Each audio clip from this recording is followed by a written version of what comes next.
Hello and welcome. Thank you so much for joining me. I was in a bit of a panic here as I wasn't sure if Chrissy was going to make it or not. And so, Clement, I know I invited you to jump in and we were just going to talk until Chrissy got here. But Chrissy actually got here just a little bit before you did. But, now that whoops, I lost Chrissy. There we go. Sorry about that. I lost Chrissy when I kicked Clement. Oh, no, I've just been having a few technical issues. That's all.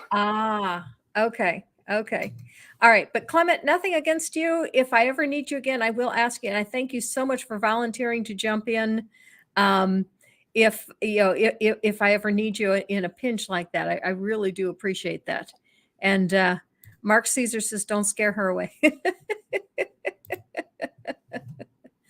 Okay. Yeah, a little bit of a rough start here, but hey, Chrissy, it is great to have you here. Thank you for coming. Thank you for having me. I've been actually a longtime fan of your channel. Oh, thank you so much. I so appreciate that.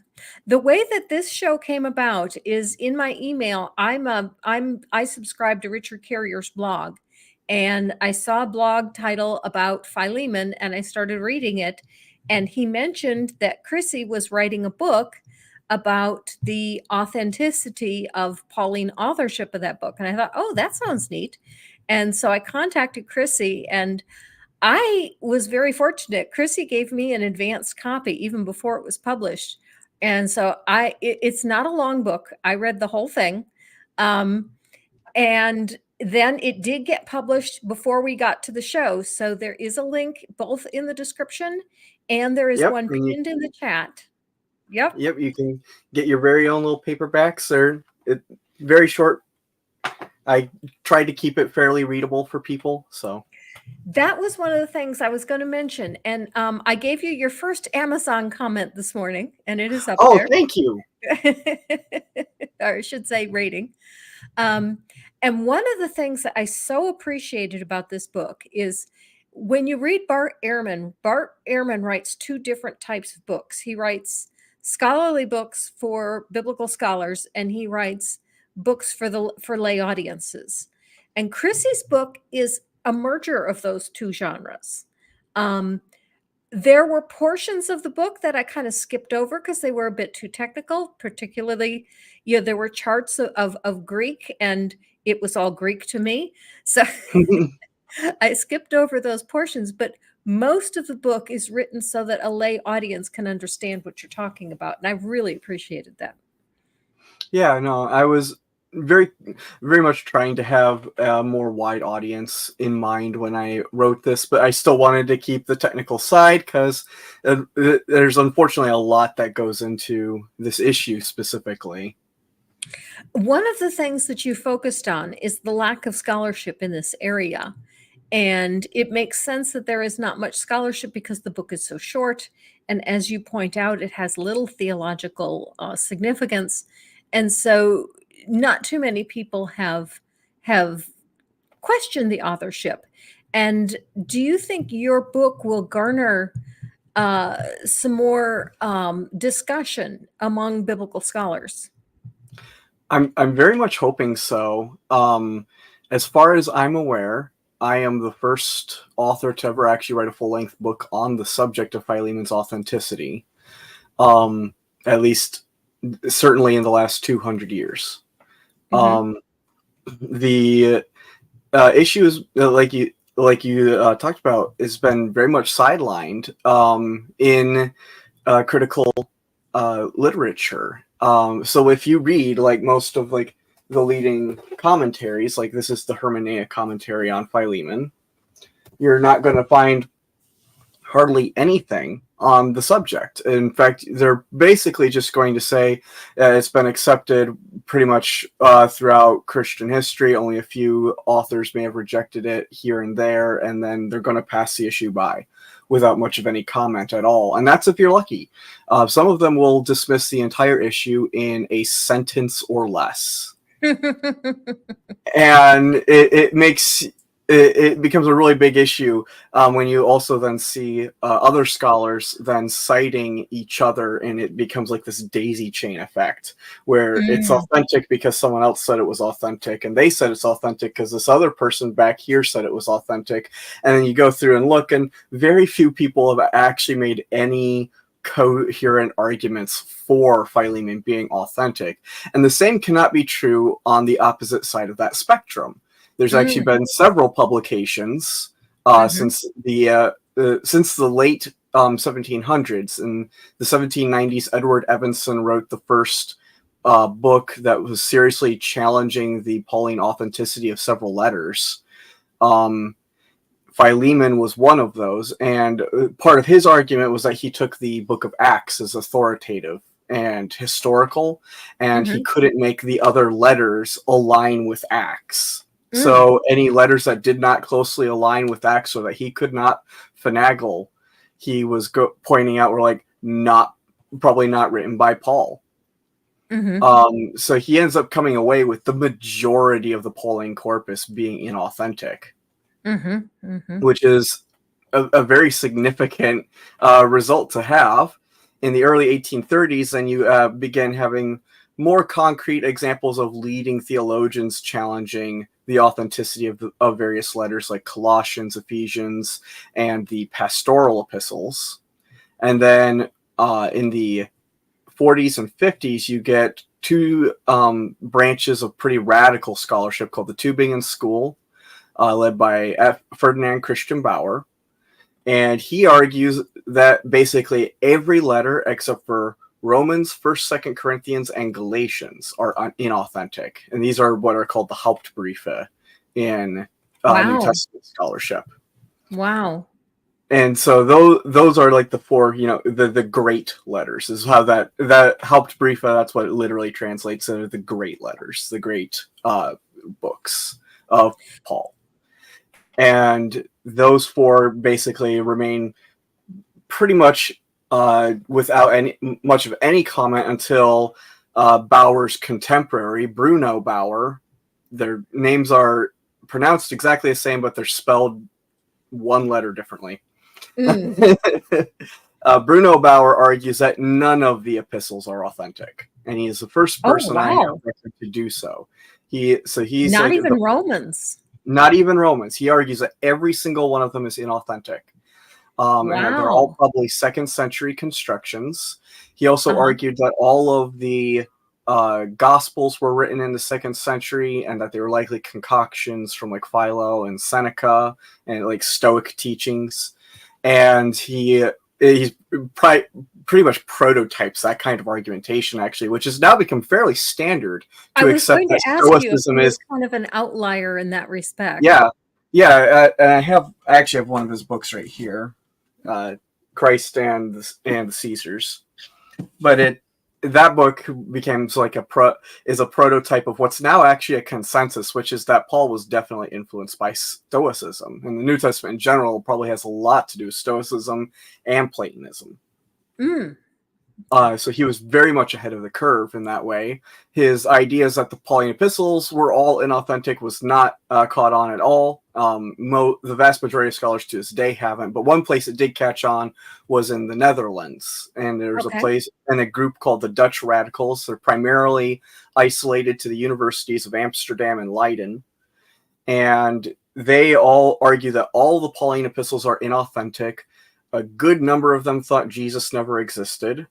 Some of them even thought that Paul never existed, Mm, and it's just this really interesting, very insular school of radical critics. They ended up only with a few people that ended up taking up their views. mhm, So, and those were primarily in the Christ myth debate. At the mhm, start of the 1900s, Arthur Drebs writes his book Die Christusmythe in German, and by 1910 it was a worldwide sensation. It was to this day the most popular mythicist book ever written in history, and it became the basis of propaganda in the Soviet Union and actually became a scholarly consensus over there. mm. And then it was also, and through the Soviet Union, mythicism eventually became dominant also in the People's Republic of China from around 1949 to the early 1990s. Mm-hmm. And in all this, the Pauline epistles get caught up in this, and they're usually disregarded as being second century constructions as well. Okay. So Philemon gets caught up in this as like the most insignificant of all of them to most of these scholars, but a few publications get made. So in the Encyclopedia Biblica, Willem van Manen writes an entire article on why he thinks that Philemon's inauthentic, and that was like a standard Bible encyclopedia used by academics throughout the early 1900s. And then... Is that used in American seminaries as well? It was primarily used in English speaking seminaries. Okay. It's not really used anymore just because it's so out of date. It's been replaced now with much newer theological dictionaries and stuff like that. It was virtually completely supplanted by TDNT, which was edited by a German Nazi, unfortunately, and reflects a lot of that. But it's that theological dictionary is actually it's called the Theological Dictionary of the New Testament, Gerhard Kittel. It's still standard in the field today, unfortunately, much to my chagrin. But at the same time that Van Manen's writing, just prior to him, Rudolf Steck, who is a Swiss scholar, also wrote a book on why Galatians was inauthentic, and then he wrote an article arguing that Philemon was inauthentic, and he argued that it was inauthentic because it parallels the letters of Pliny the Younger very closely, specifically his letter to Sabinianus. Okay. So then doubts on Philemon kind of just died off after the Dutch radicals pretty much died out in the 1950s. The last original member of that group, G.A. Vandenberg van Ysinia, died, I think it was 55, something like that, 56. And it was basically never touched on again until the early 1990s when Herman Datering published his PhD dissertation, this book right here. Okay. And he basically sought to revive the Dutch radical theories and argued that all the Pauline epistles were inauthentic. He had also published a popular level version of this. It's called the Fabricated Pole. Oh, nice. Nice. So that was translated by Daryl Dowdy and published, and it's available for like $18 on Amazon. Okay. Get it Prime straight to your door. I failed to ask you about your educational background. What is your educational background and field of study? So my professional field of study right now is I'm getting a graduate degree in English with a specialization in writing. Okay. I publish in a wide range of fields. I do Victorian and early and modern contemporary fiction studies. So I've published on like J.R.R. Tolkien and Rudyard Kipling and Dune and stuff like that. From various different perspectives. And then I have published a lot on early Christian literature and history. So I have 25 roughly publications in early Christian history and peer-reviewed journals. And then I also have my book. I have done invited chapters on the subject. And I also do research on late 19th and early 20th century Free Methodist movements as well. Okay. Okay. What got you interested in studies on the Bible and the authenticity of the Bible? I initially got started and interested in this actually because of Richard Carrier's work. Okay. I was a fan of his for quite a while, and I started arguing specifically with apologists online, and decided that I probably needed to know what the hell I was talking about. Very good. Very good. And so at the same time, I was actually dating a pastor's daughter. Neither of us were devout anymore. but her dad, the pastor, was also a PhD in Second Temple Judaism from the University of Chicago. Mm-hmm. So I was kind of fortunate because he had absolutely nothing going on other than pastoral duties at the local UMC church. And so he ended up just giving me a few free lessons of Hebrew. And so I started actually in ancient Israelite research. And I have a few published papers, specifically on Deuteronomy 32, 8 through 9, and how to interpret that according, and so like the grammar and the indicators of polytheism in the Old Testament and stuff like that. Mm. And then I moved to New Testament research because I became really interested for a time in like counter apologetics. And I absolutely loathe apologists with a burning passion. They infuriate me to no end. Mm-hmm. I find them to be a plague on society. Not gonna lie. I consider a degree in apologetics to be about on the level of a degree in sandbox. Yeah, it's pretty bad. So I was really invested in just wanting to do counter apologetics for a while. Mm-hmm. And then I got into historical Jesus studies. Mm-hmm. At which point I fairly quickly became convinced that Jesus probably existed as a historical figure. And so I Okay. started getting into the mythicist debate specifically. And so I have for a while occupied this very strange middle ground where both mythicists and apologists love and hate me at the same time, depending on what I publish. Mm-hmm. Mm-hmm. That makes sense. That makes perfect sense to me. Yeah. So like I I'm have a on the fence. yeah, like, and where I've actually come right now is I just don't think the issue matters. Is where I'm Yeah. at now. Yeah. Mm-hmm. I totally get that because yeah, I do think there is some historical evidence that somebody that what was called the Christ and was crucified. Mm-hmm. And they're probably as common a name as Jesus was. I'm sure there were itinerant preachers by the name of Jesus. Surely. Was the Christ that was crucified also an itinerant preacher named Jesus? There's a good chance it was, maybe Yeah. not. I don't know. I do think Richard Carrier that some of his ideas are a bit before their time. And when I say that, from what you say, they really aren't. They're really quite mainstream over in Europe and in Asia, but Yeah. they are advanced for American ideas.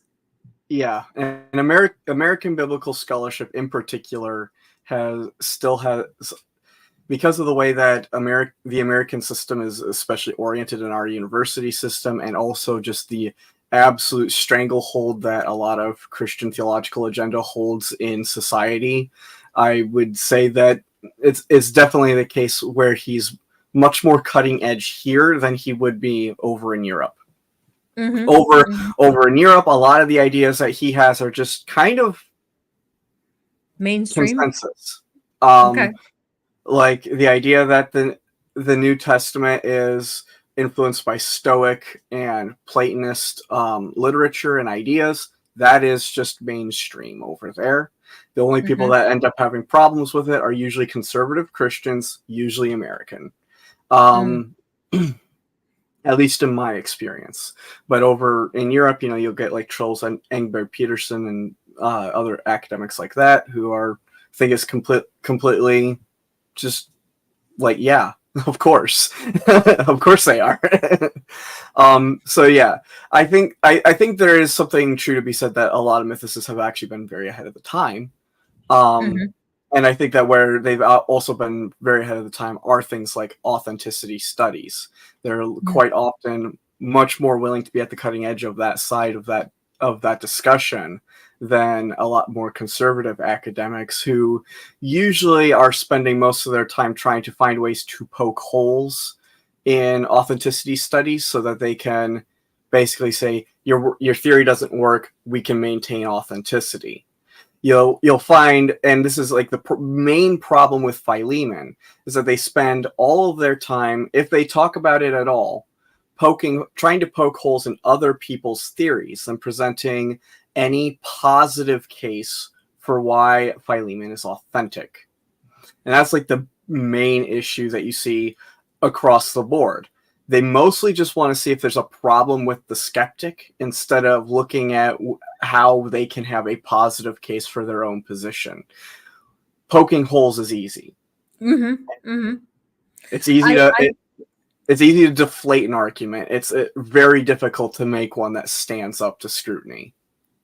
I have discovered that myself when I started my YouTube channel. You know, I never even considered doing anything like this, and when it was suggested that there were not enough female atheists making content, I said, "Okay, I'll give it a go." And I thought, this is easy. You know, these arguments are silly, and it's easy to poke holes in them.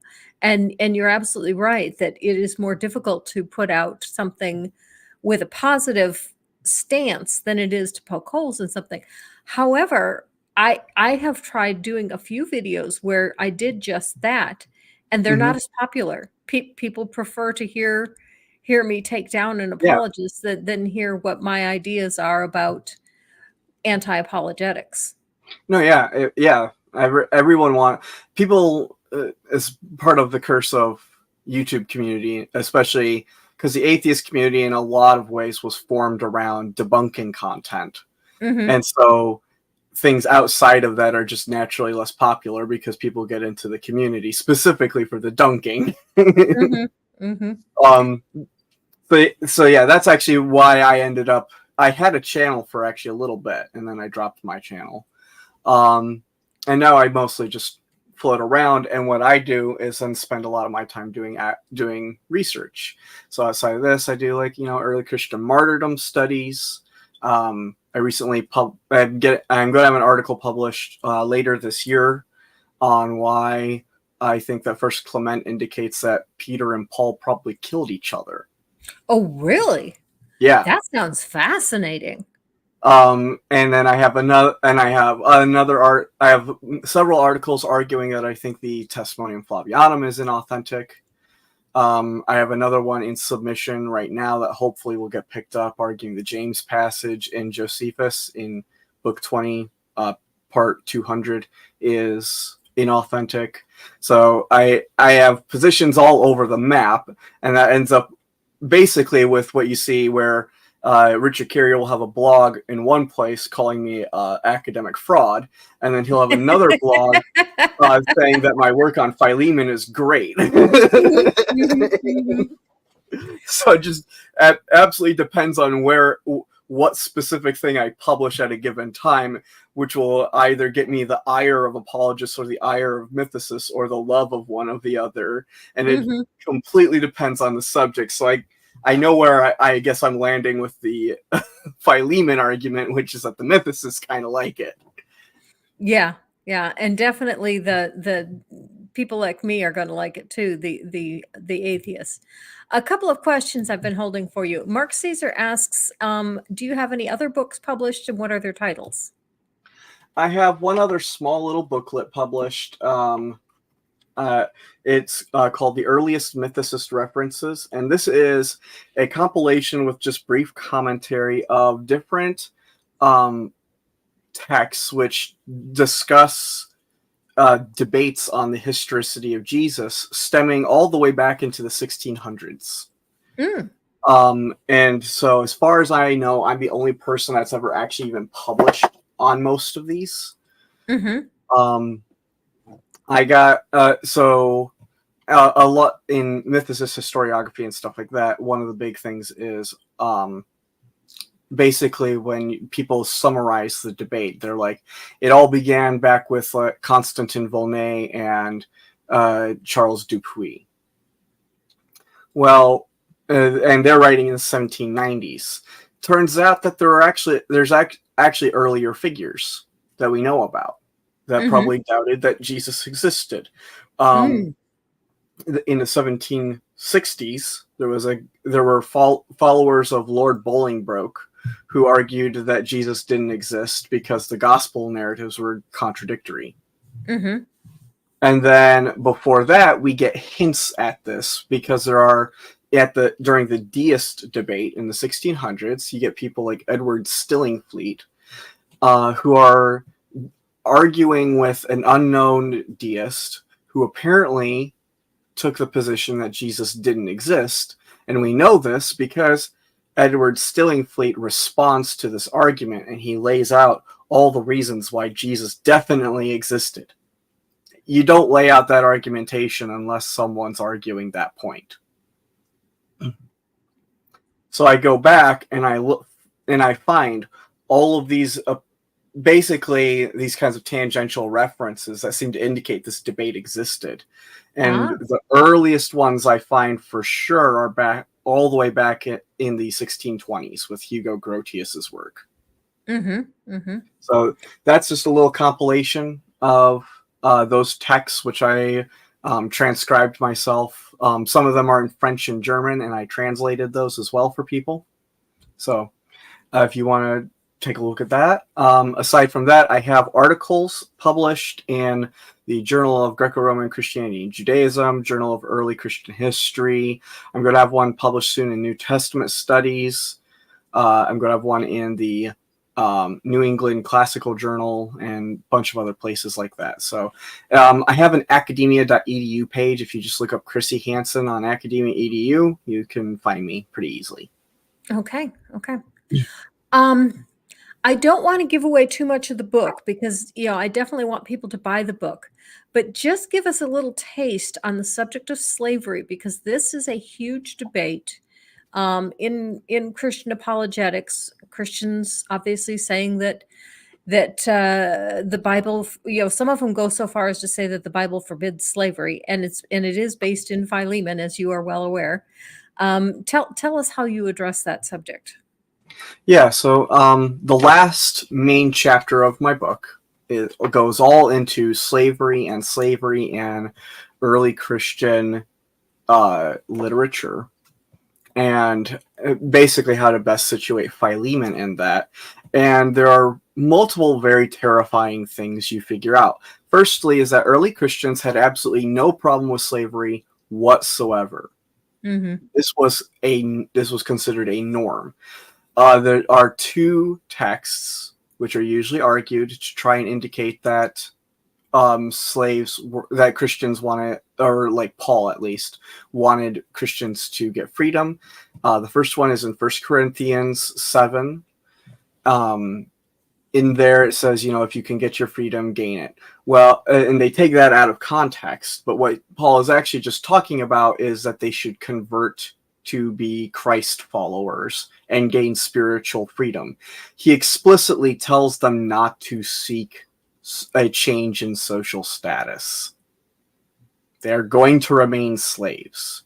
And Paul has nothing to say challenging that.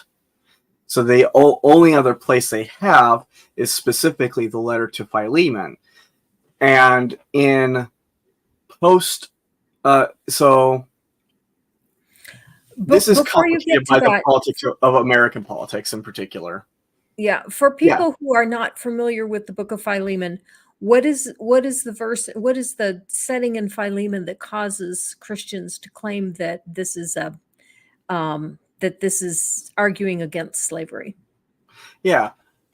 So basically, the letter to Philemon is a letter. It's a letter from Paul, supposedly, to this man in Colossae. His name is Philemon. He seems to be the owner of a small church house with his wife Appia, and he has a slave named Onesimus. And Onesimus has done something that seems to have wronged his master in some way.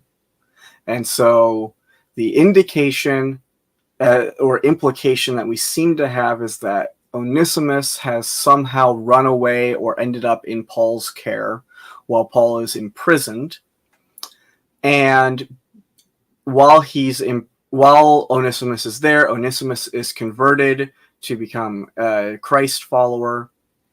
and Paul is then extorting Philemon to basically take his slave back and be merciful to the slave, like treat him as a brother in Christ. It's a very Stoic idea. In one of the sections, I lay out some very similar ideas to the way Stoics conceptualize slavery and master-slave relations, and make it pretty clear that Philemon is probably in that same discourse model of Stoic slave-master relationship. The issue here is how to specifically interpret Onesimus being taken back. Is Onesimus being taken back with the intention that he's going to be freed? Or is he being taken back as a slave again? Sorry about my voice, a little scratchy. So My son would kill to switch voices with you. So in American, I'm going to have to get into a little bit of American history, because and also just European colonial history in general. So Philemon was actually one of the favorite letters of people engaged in the transatlantic slave trade, because throughout the majority of Christian history, it was a justification for slavery. Mm-hmm. Because on the surface, it does not seem to read like Paul is actually wanting Philemon to be, or Onesimus to be freed by Philemon. Instead, it says that that Onesimus is going to be sent back and he will be, quote, useful, unquote. And I'll get into the implications of that in a minute. Because there are some pretty horrific implications of that term specifically. In colonial discourse, Philemon was a favorite, and then in the 1700s, we began seeing a lot of debates on trying to free slaves and emancipate slaves, and why slavery isn't evil. And there's a reinterpretation that comes up, which is arguing that Paul is actually advocating for the manumission of Onesimus. And this becomes like a staple of the emancipation movement, especially in American politics, while the pro-slavery side of that debate uses Philemon as a bludgeon. Mm-hmm. And so we actually have records of white Southern Baptist ministers preaching to black congregations, specifically slave congregations, on how they're supposed to be useful to their masters. And it's a pretty horrific scene. I actually quote in the book. I quote one portion of a contemporary, at that time, a contemporary work that set a scene of what that was like. It's a pretty, unfortunately, very terrifying thing to read about. And that kind of use of scripture as a bludgeon to reinforce the institution of slavery was widespread. If you want another example of that, I think that it's just suggested that all adults should read 12 Years a Slave by Solomon Northup to get a picture of just how horrendous slavery was. But there's an entire section where he discusses how one of the slave drivers would read from the Bible to basically to make sure that slaves knew that the beatings they received was biblical. As Clement Green points out, there was even a slave Bible where they highlight those passages. Yep. And then they would omit anything that could be interpreted as emancipatory. So then you turn to later in the post-Civil War era, the interpretation of Philemon as being emancipatory becomes dominant in American psychology. So when I grew up learning about Philemon, I grew up with the manumission story that Onesimus is sent back, reunited with Philemon, big happy moment. Philemon sets Onesimus free. It's a great time for everyone. Yada yada. All live happily ever after. That is not almost certainly not what happened. So in recent research, Colin Green actually published a paper on this. Essentially, Philemon, if he was under the age of the mid 30s, there was basically no way to emancipate to manumit him unless he had done something wrong, in which case he would basically be sent to the dregs of society. Slaves in some capacities actually could, under certain circumstances, have more rights than a freedman. Oh, really? Yes, and that's because there were classes of freedmen. Okay. So freedmen were not necessarily citizens. They could gain citizenship eventually, if they belonged to the correct class of freedmen. But there were specific subclasses, and at the very bottom rung were basically people that were freed because they were terrible slaves. And these are people that basically are so much of the bottom of society, there is no climbing out. So, and in some cases, there was not even nearly as much legal protection for that class of people either. Freedmen also, just due to conditions, usually very much like the post Civil War era in America, where after the emancipation of slaves, most slaves, or a lot of them, ended up working for their old masters again, because they don't have the material means to get away or move on or get up in society. And that's very much also true of Roman slaves. So the idea that Philemon is being urged to manumit his slave is absurd, unless we want to basically think that Paul is being very, very harsh to Onesimus, and thinks that Onesimus could potentially deserve one of the worst fates for a freedman of his status. So it's more likely, and also just based on what we read in the text, is that he's going to be taken back in, and that Paul is ensuring Philemon that Onesimus is going to be a good slave again.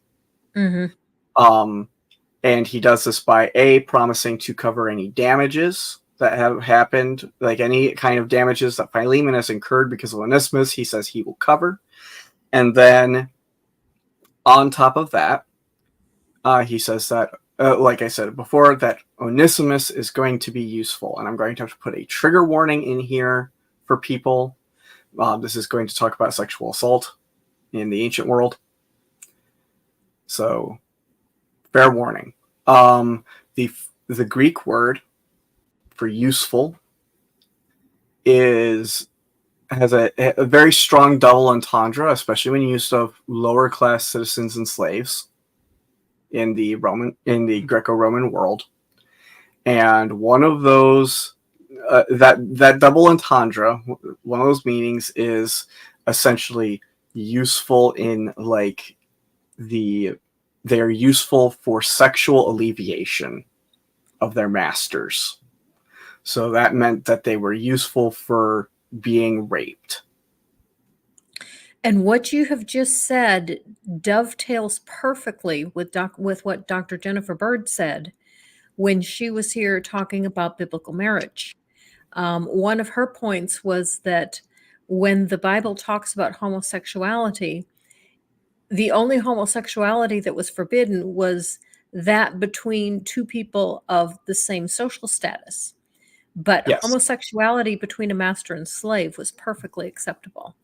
Yeah, so that was common, considered perfectly permissible in ancient Roman world. There are some indications that they didn't necessarily have like a completely, turned up nose at people of the same status also having those kinds of sexual relations, but it definitely depended on the individual. Hmm.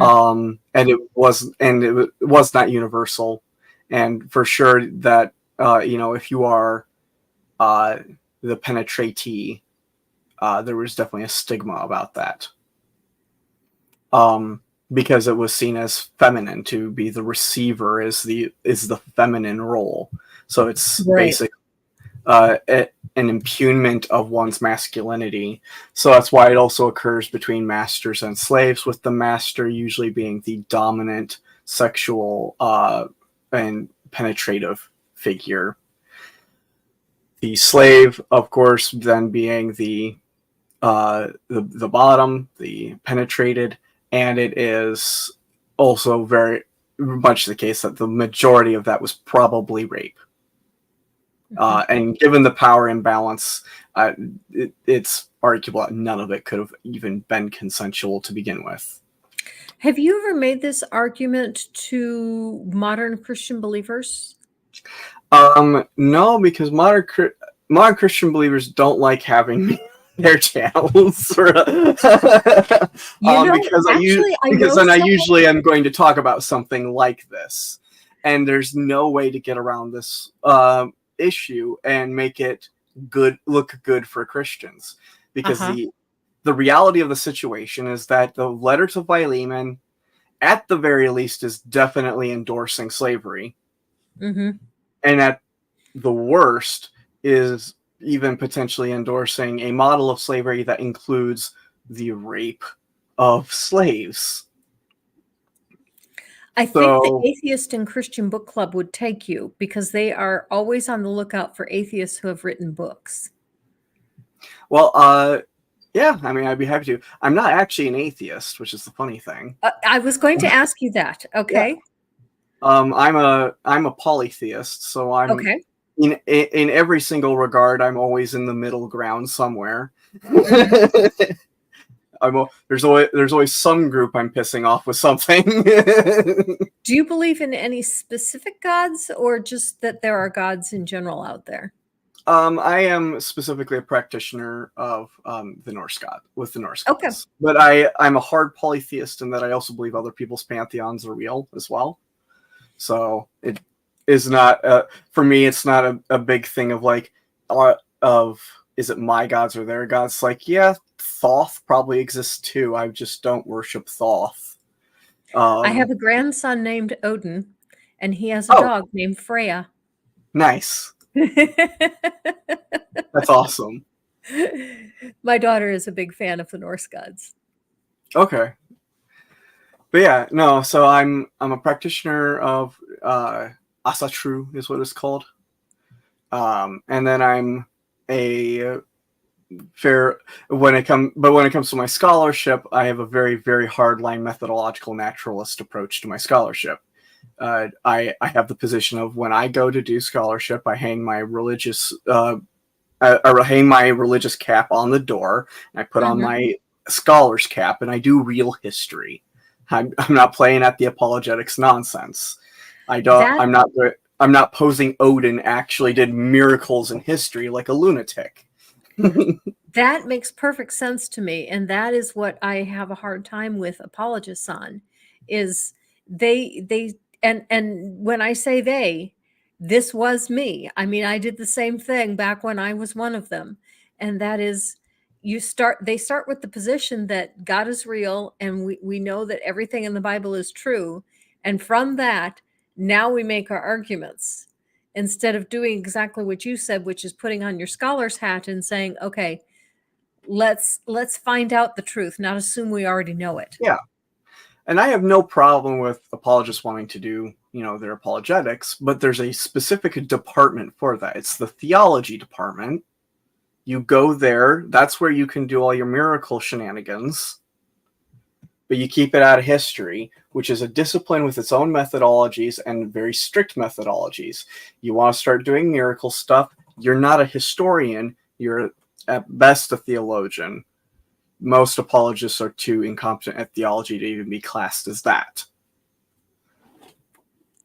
So yeah, that's basically my approach. And so when it comes to Philemon, it's like I'm going to take what's the academic approach, which is that Christians definitely endorse slavery, did not have a problem with abusing their slaves. In fact, that they talk all sorts of different ways about how to abuse their slaves and do it properly.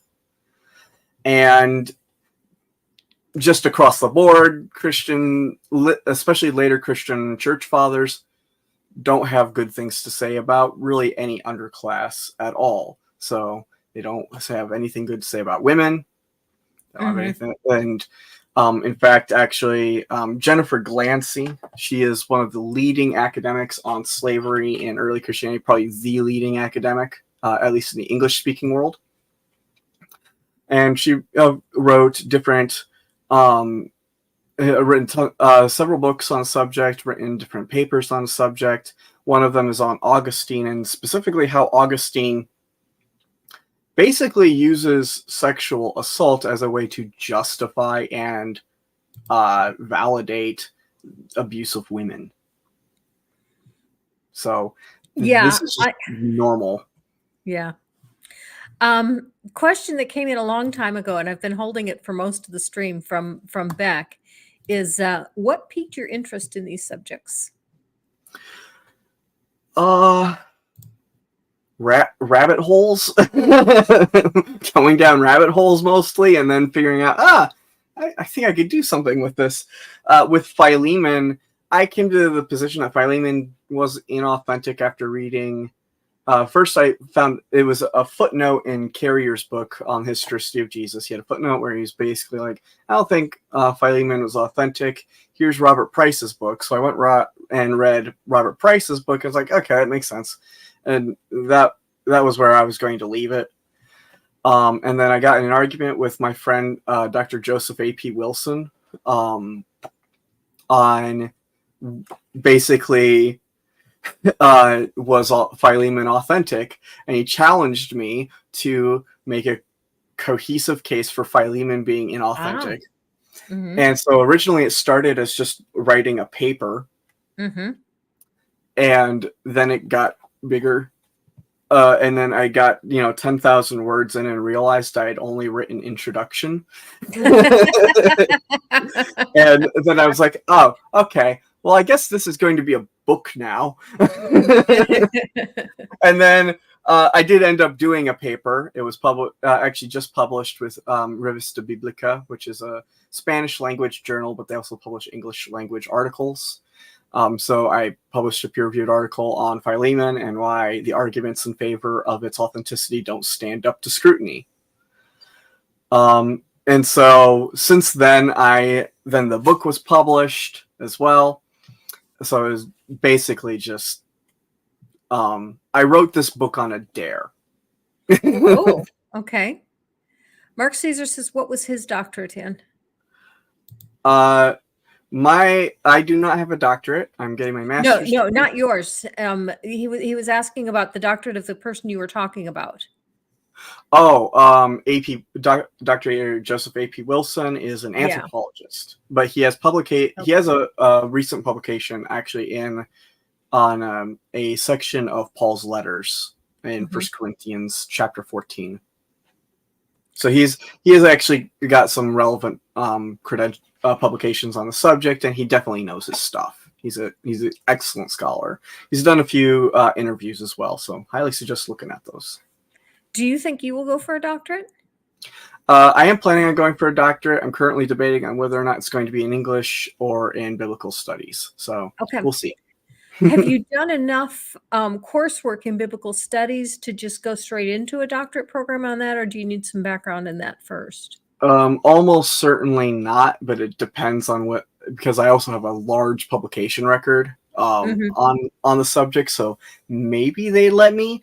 I doubt it because I have not taken any biblical studies class at a university level. Okay. This is all the work I have done is all basically hobby horsing it. That's really impressive. You've got some impressive scholarship there for someone who's done this, from a lay perspective. Thank you. Yeah, no, and it's been a lot of fun. It's, of course, I'm very fortunate that I've had the opportunity to do that. Various circumstances meant that I've had like a little bit of like my own independent funding to be able to purchase a lot of the volumes, be able to teach myself different languages and stuff. I also was lucky in that one of the things that was relevant to biblical studies when I was originally doing my undergrad was I studied German. Mm-hmm. And so I missed my minor in German by a single credit hour. And then I transferred universities, and then I ended up finishing a minor in philosophy instead. Okay. Which I figured out I hate philosophy. That's mostly what I learned from that. I've So started yeah. considering picking up, some classes in philosophy myself, mostly because I frequently ask questions that I cannot answer because I just don't have. I did take philosophy as an undergrad Mhm. in 1980, but I don't remember that. That was a long time ago. Yeah, and I primarily did philosophy of ethics and law. That's what I primarily did. I Mhm. quickly burned out on philosophy of religion after like a class. So yeah, that's like my educational background in that. It's like I don't have any professional background. I've taught myself for the most part Greek, most of all the Hebrew I know I've taught myself French and a few other languages as well to be able to read all the requisite literature. And then when I can't read something, I'm lucky to have also a large friend group who speak tons of other languages themselves. So if I need That's Russian, I really go to my helpful. friend Lawrence Yufa, who's a native Russian speaker, Mhm. um, Mhm. and he'll help me with Russian. Or if I need Czech, I have my friend Camille Greger, who is from the Czech Republic, and stuff like that. Now, who is your publisher? The publisher is Wittgenstock. They specialize in doing biblical and theological studies. Based in Eugene, Oregon. Did they approach you, or did you give them a sample or a manuscript? And how did you get the book published? I approached them with a Mm-hmm. sam, and so basically the way that they want it is that you send in a uh, there's a sheet you fill out basically. So first you send in like you email them, send in like a sample of like a chapter or two of what Mm-hmm. you've done, and also basically like a rough idea of what the book's going to be like. They evaluate that, get back to you, and then they sent me a contract to fill out all the information that I needed after that. So like what imprint it was going to be published with. They have multiple imprints at Wittgenstock. This is published with the main Wittgenstock imprint. They also have the Cascade publishers, Pickwick, and Resource Publications. Resource Publications is kind of like their general catch-all thing. And then Pickwick, Cascade, and Wittgenstock are where the more scholarly literature gets published. Okay. Okay. And the book is not cheap. I mean, it's $22 for the paperback, and so Yeah. it's not like buying a dime store novel. Um, but what you are buying is all of the scholarship that went into it, and you had to do extensive research into this, and that's why the book is the price it is. I'm imagining, correct? Yeah. And then also on top of that, a lot of things go into just aside from the scholarship and production of it on that end, there's also just a lot of production Mm-hmm. that goes into it. So, for example, you get an editor that is involved in the process, and they have to go through all of the work to make sure your writing is like up to scratch and is readable.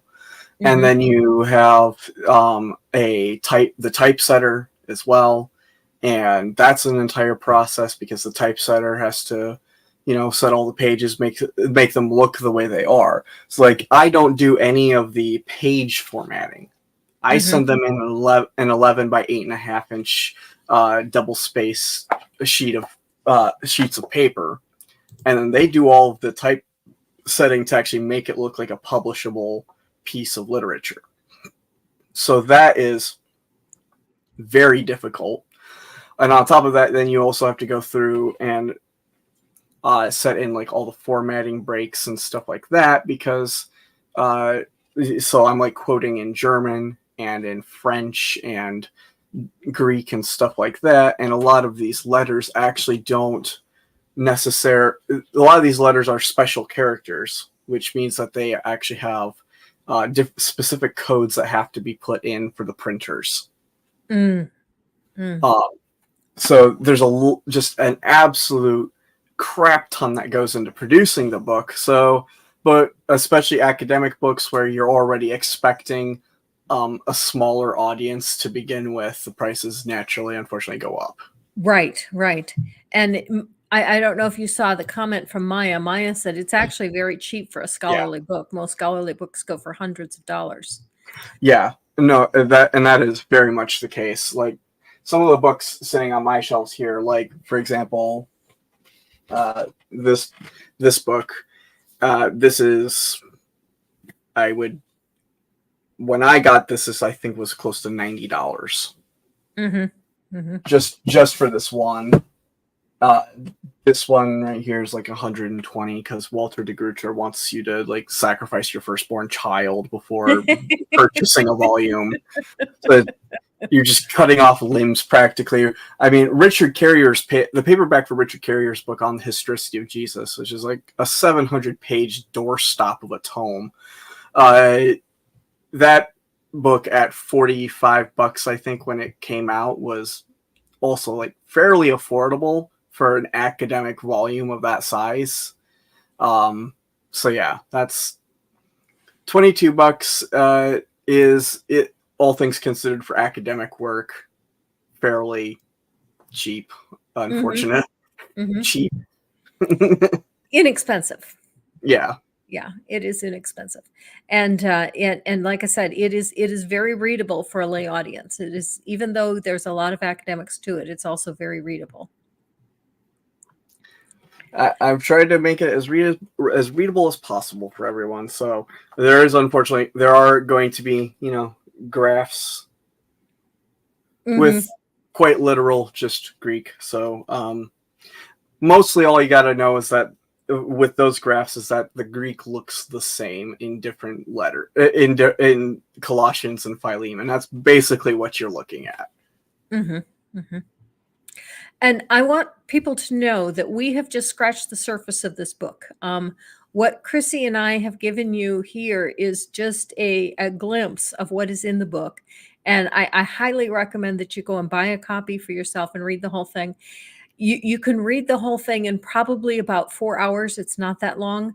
And the only reason I say 4 hours is because it does have some depth to it. Yep. And at the back also, you'll find I also have my own translation of Philemon as well, available for everyone. So you don't even have to crack open a Bible to figure out where everything is. And trust me, trying to find Philemon in the Bible is an absolute pain in the ass because it's basically a page and a half long. I guess I never had any problem because I just, learned, okay, it's the 4 Gospels, then Acts, and then Romans. Let's see, then Galatians, Ephesians, Colossians, GE. I've forgotten the acronym now. But then Titus, then all the T's, 1st and 2nd Timothy, first Titus, and then Philemon, and then Jude and Revelation. Yeah. So just go to Revelation and just page back a couple pages. Yeah. Or just get my book. It's in the appendix. It's got a page number and everything. It's pretty fancy. Chrissy, is there anything that I may have overlooked that you'd like the readers, the audience, to know about? Nothing on my end, but I'm happy to if there's anything more you want to talk about with it, I'm happy to keep talking. Okay. God did not gift me with brevity, so I can go on forever. Well, I try to keep the show to an hour, and Okay. our hour is up. Um, I may have you back on again another day to talk a little bit more. Next week's guest is Timothy. What was his name? Timothy Hooper, and he is a trans man who is the son of Christian nationalists. And he's going to tell us his story. Yeah. Thank you so much for Chrissy. Can't talk. Thank you so much for coming, Chrissy. It has been an absolute pleasure having you. Thank you for having me. It was absolutely great. And thank you to everyone in the chat for your comments and questions. And thank you to everyone who's watching in the future. Live your life.